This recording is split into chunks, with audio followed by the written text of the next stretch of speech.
Just look to the sky. Fortune pole is hanging overhead. The wisdom flies by. It's a sign, but it's a fine line. Whether to fade or whether to shine, shine, shine. On If It Be Your Will podcast, I'm joined by the indie band, the Flip Phones. Their name alone sparks this kind of instant nostalgia, taking us back to a time before this notifications and endless scrolling, when communication felt a little slower and maybe a little more intentional because you had so many buttons you had to push. But their music really brings you back to kind of a beautiful melodic, I'd even say jangly indie feel to it. I've been listening to it quite a lot, their latest record, and let me get the name of it right, Spinning Adrift, which came out in April of 2025. Great listen. You can find it on Bandcamp. And I'm really happy to have Lindsay and Ryan here from the Flip Phones. So thanks, guys, for joining me on this beautiful Saturday where we're starting to feel maybe spring in the air a little bit. Yeah, thanks for having us. Glad to be here. So my usual approach to these first questions is kind of your background a little bit. And I'm particularly, how did you guys find one another?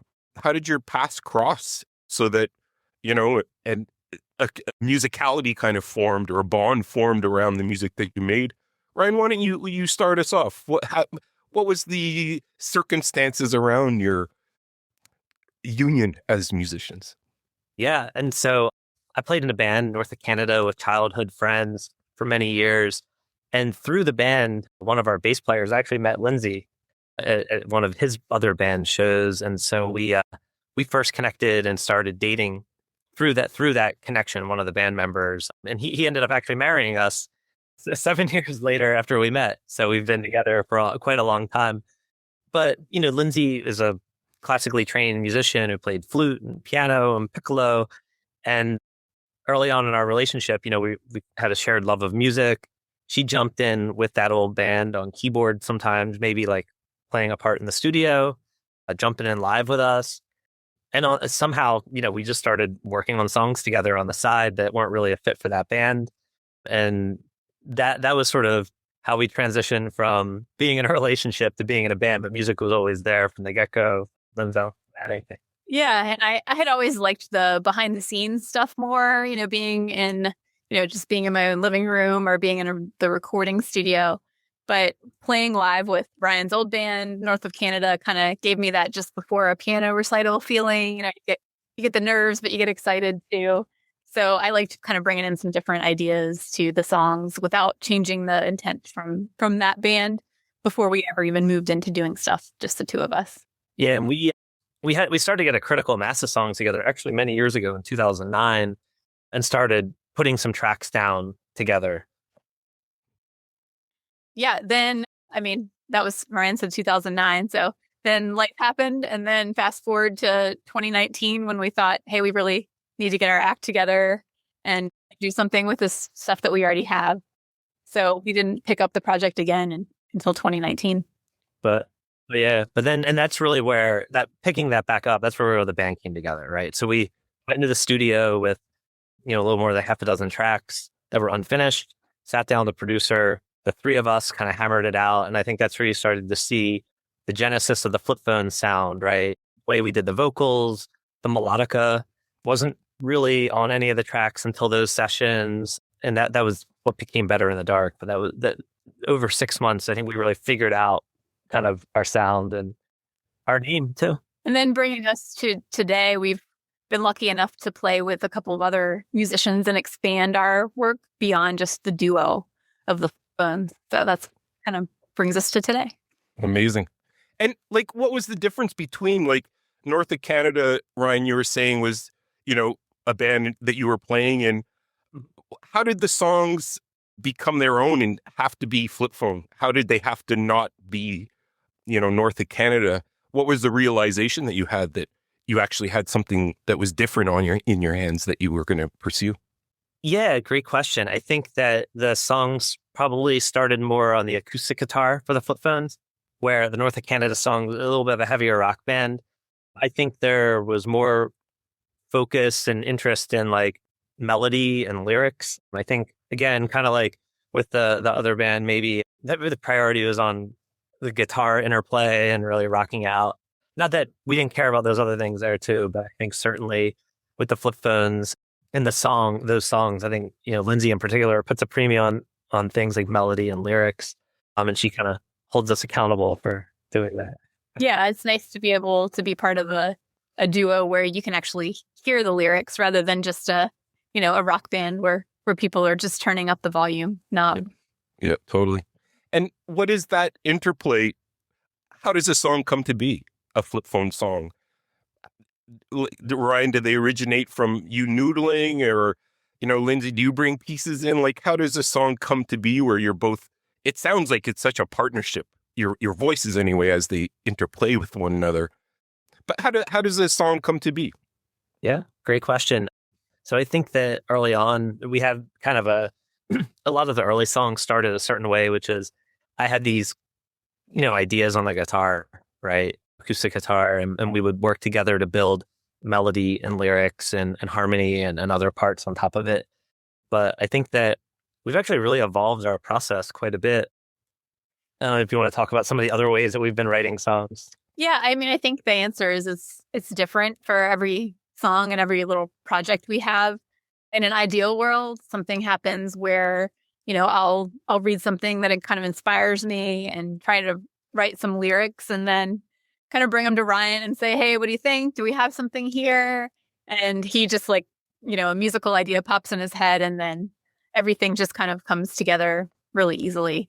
And same also with the music. Sometimes Ryan will noodle on a musical idea and I'll say, I think I've got some, lyrical ideas to fit that. But then on the other end of the spectrum, we have some song ideas or fragments that are still living either in our heads or in a songbook that, we haven't managed to do anything with. And those are, they're still worth revisiting, but they may need some more work. So everything doesn't come together super easily. And I think that's kind of like every musician's they always have a grab bag of phone notes or, a lyric scrolled on a paper somewhere, that all of these beautiful things that can actually come back into play over time. Has that been a case with newer songs that you've been working on, that they're from a past, like, quite a long time ago? I mean, is that nostalgia also, like, of the flip phone name, also going back in time and pulling out ideas from a time that's passed? Yeah, I mean, a little bit. I mean, we definitely embody that Luddite kind of vibe with the flip phones. When we were in the studio, we were still T9 texting and actually had flip phones, which was the genesis of our name. But for our first album, Better in the Dark, we had some songs that we had going for a long time. And then we had others that we wrote while we were recording the album. So I think we're kind of just like a flip phone. Maybe we're a mix of old and new. Right. And I would just add that I think, we draw on a lot of influences from, I don't know, call it like a simpler era, but a different era. I think Lindsay grew up playing classical piano, so she has a lot of kind of classical music influences. And then for me, I think that my musical influences, you can draw a straight line from the 1960s bands like the Beatles and the Kinks straight through until, I love bands like Blur and Gorillaz and others and more modern acts that kind of draw on those same traditions. So I do think that we have a lot of influence from that perspective. Right. And am I wrong in saying that it's a very do-it-yourself kind of band as well? Like the flip phones in itself, as like you guys take care of pretty much everything from the songwriting to, the end result of a CD or a show or whatever, wherever you put yourselves forward.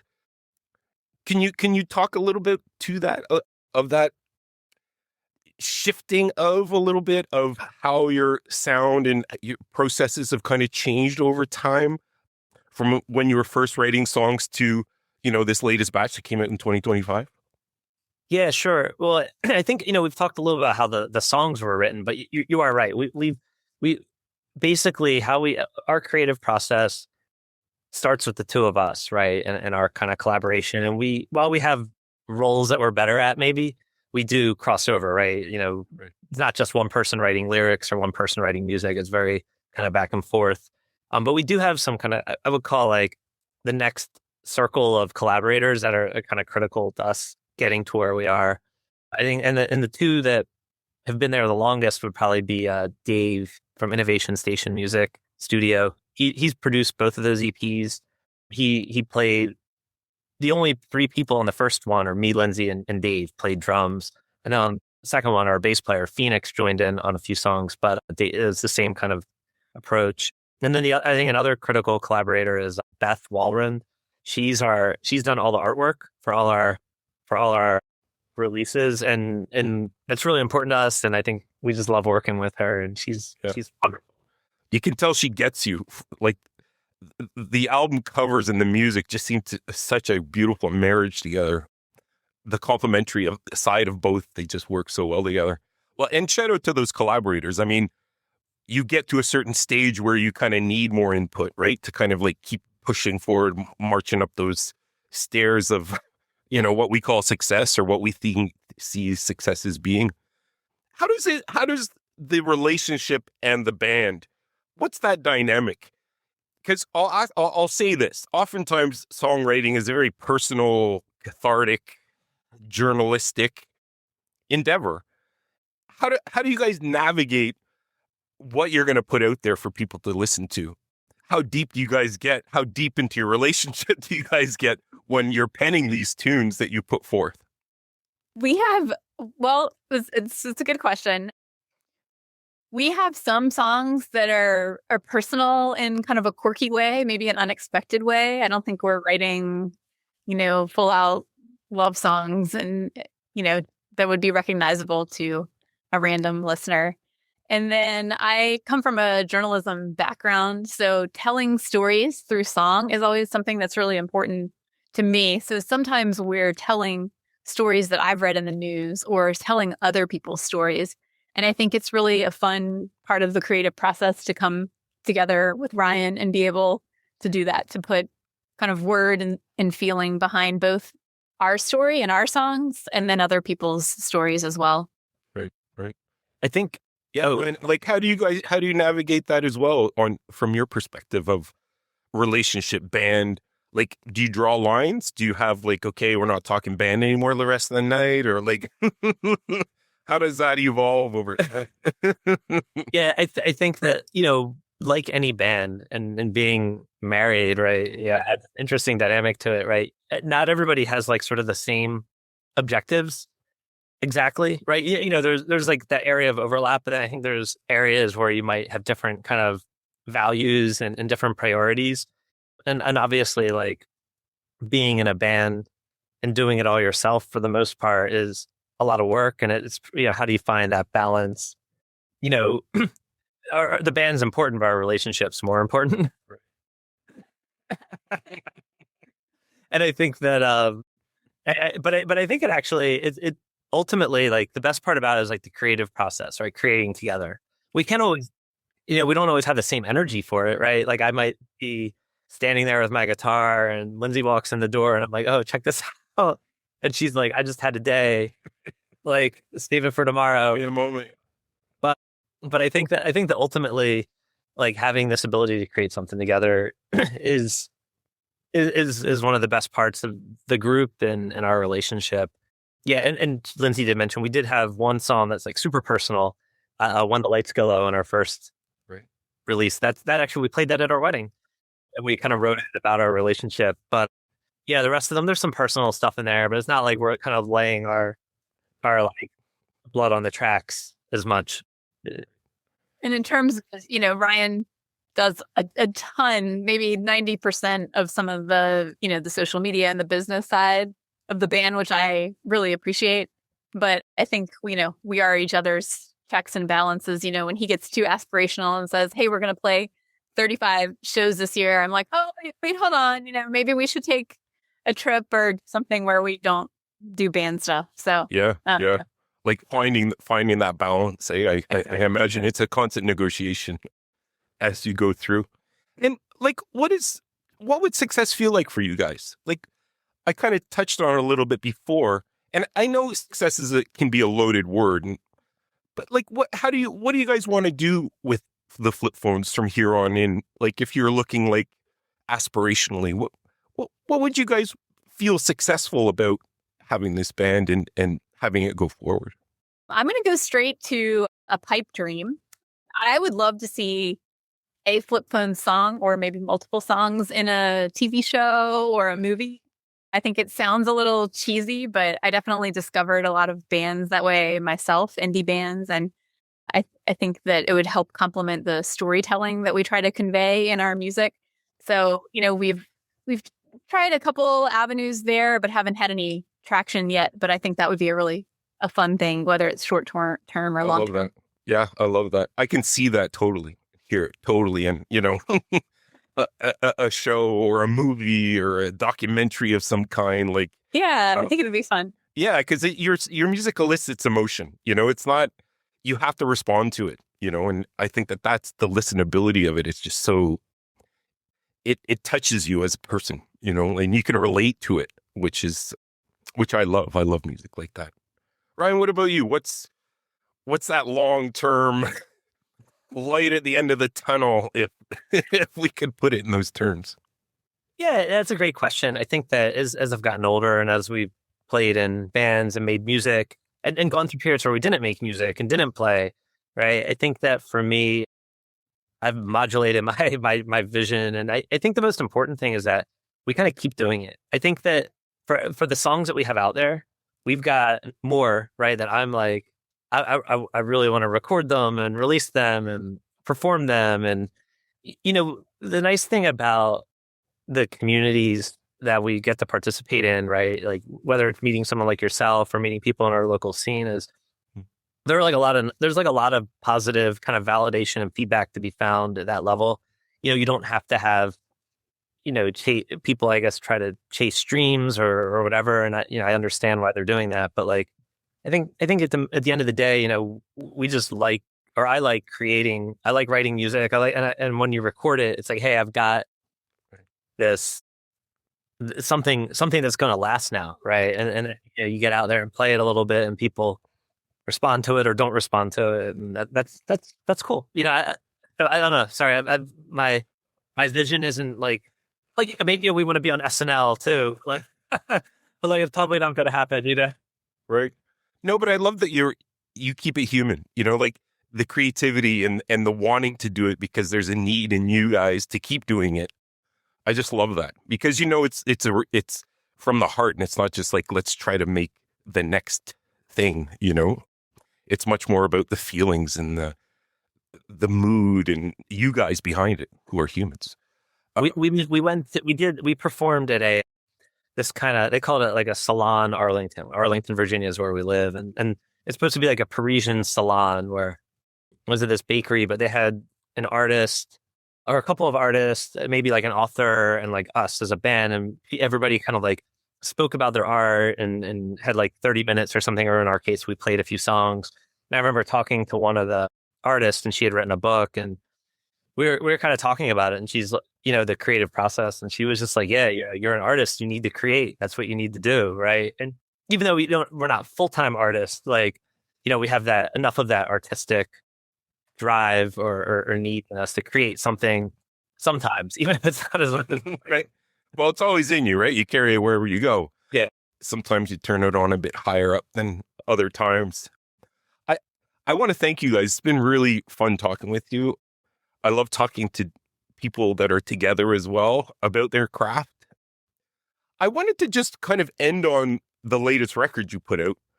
It's an EP, Spinning Adrift. Really, really powerful 5-song set. Beautiful flow from one song to the next. Could you guys open the door to how that came to be, this record? What were the steps that got put in place for it to be out here in the world and in our ether?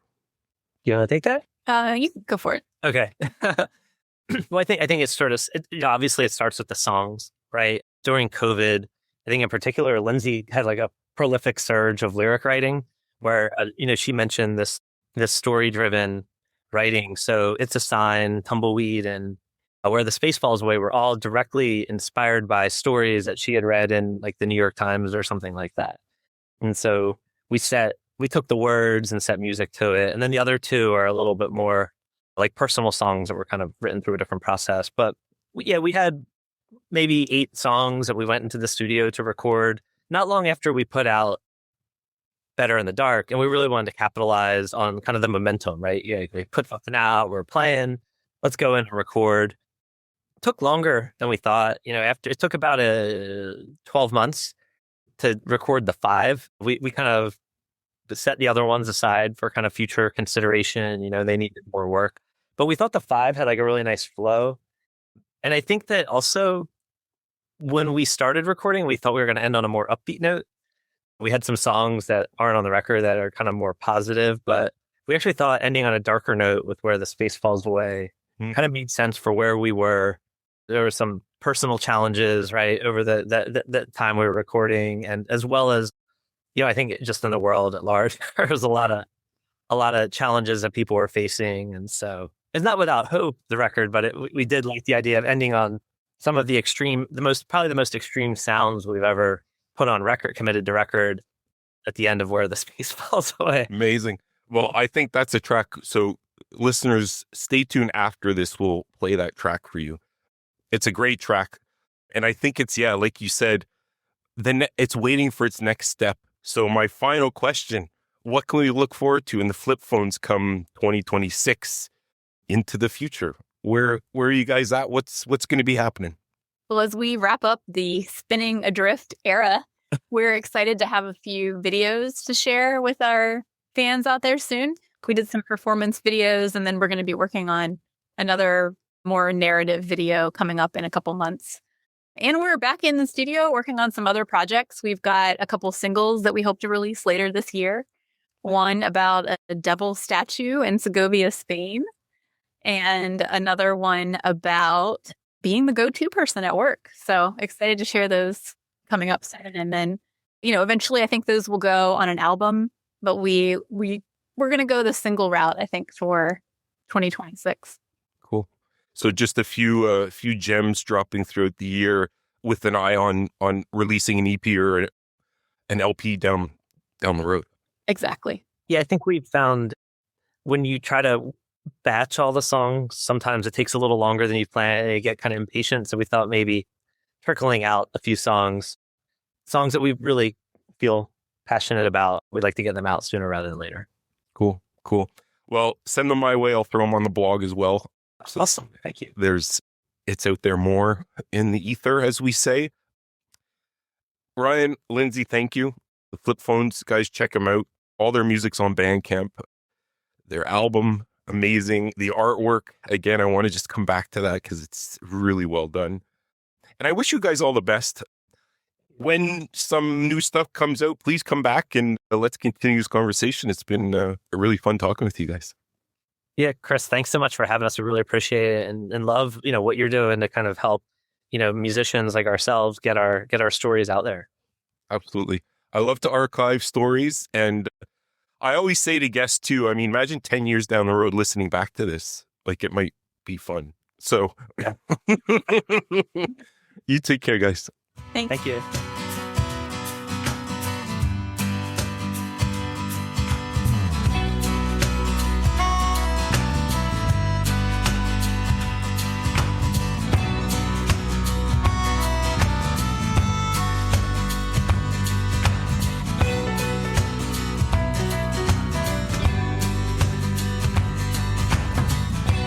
All she wanted was to see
she heads down to the gorge, the last path she'll ever